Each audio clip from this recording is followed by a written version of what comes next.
Hello everyone, कैसे हैं आप लोग। आई होप अच्छे से अपनी प्रीलिम्स की प्रिपरेशन कर रहे होंगे। बहुत ही कम समय रह गया है।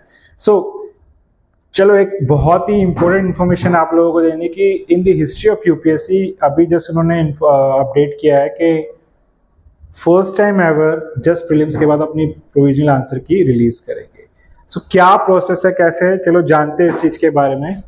आई थिंक ये अब तक का सबसे इम्पोर्टेंट स्टेप कह सकते हो यूपीएससी की तरफ से लिया गया। नहीं तो पहले क्या होता था कि हर स्टूडेंट को डिलेमा में रहता था कि कहाँ गलती हुई, क्या हुआ क्या नहीं हुआ, वो ट्रैप में फंस के रह जाता। तो उस चीज से बचने के लिए अब वो पहले क्या होता था कि पूरे एक साल बाद जब फाइनल रिजल्ट आता था उसके बाद यूपीएससी रिलीज करता था प्रोविजनल आंसर की। अब ऐसा नहीं होगा।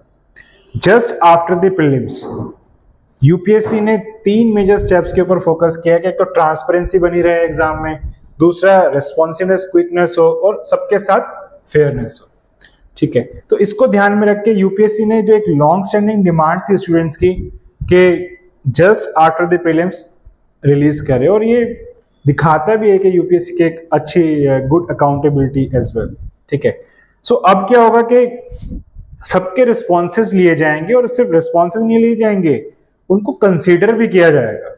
जो सब्जेक्ट मैटर कमेटी है जो यूपीएससी बनाएगी वो इनको कंसीडर करेगी, इंश्योर करेगी कि जो एक्यूरेसी आंसर की वो एग्जैक्ट हो बिफोर ऑफिशियल आंसर की अपलोड करने से पहले। आप अपने रिस्पॉन्स कैसे सबमिट कर सकते हैं, सबसे इंपॉर्टेंट कि लेट्स से कि पेपर जो अभी प्रीलिम्स होगा उसमें कोई क्वेश्चन ऐसा डाउटफुल होता है किसी ऑप्शंस के बीच में, तो आपको कुछ नहीं करना है, यूपीएससी online.nic.in लॉगिन के पेज पे जाना है और आपको वहां पे विजिट करना है online question paper response representation portal पे, यानी क्यू प्रैप के ऊपर। वहां जाके आपको जिस भी क्वेश्चन के लिए लगता है कि इसके लिए हम कंटेस्ट कर सकते हैं, इसके हम डाल सकते हैं रिस्पॉन्सिवनेस, उसको अपना जो करेक्ट आंसर है विद ब्रीफ डिस्क्रिप्शन, जो भी आपका लॉजिकल करेक्ट आंसर बनता है उसके बारे में विद रीजनिंग के साथ, and supportive document for at least 3 authentic sources से हो, वो आप सबमिट कर सकते हैं। चाहे वो गवर्नमेंट वेबसाइट से हो, चाहे वो किसी न्यूज से हो, चाहे किसी बुक से हो, चाहे किसी रिसर्च पेपर से, तो आप उनसे सबमिट कर सकते हैं। और इंपॉर्टेंट क्रिटिकल टिप जो आपको ध्यान रखनी है कि वो जस्ट एग्जाम के बाद आप May 31st 2026 तक 6 बजे से पहले पहले सबमिट कर सकते हैं। And I think this is one of the best move ever by the UPSC के। और सबसे अच्छी बात कि यूपीएससी कह रही है कि आपको जो रिस्पॉन्स है उनको कंसीडर किया जाएगा, कमेटी उनको एनालाइज करेगी, फिर वो प्रोविजनल आंसर की रिलीज करेगी, ताकि सबके साथ फेयरनेस और ट्रांसपेरेंसी हो।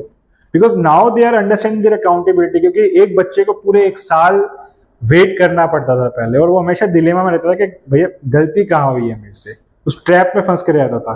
तो आई थिंक ये अभी नहीं होगा, एंड आई विश के आप अपनी तैयारी काफी अच्छे से कर रहे होंगे। I wish you all the best everyone, और अपने अच्छे मार्क्स से आप प्रीलिम क्रैक करें और इस बार मेंस जरूर लिखें। Thank you so much.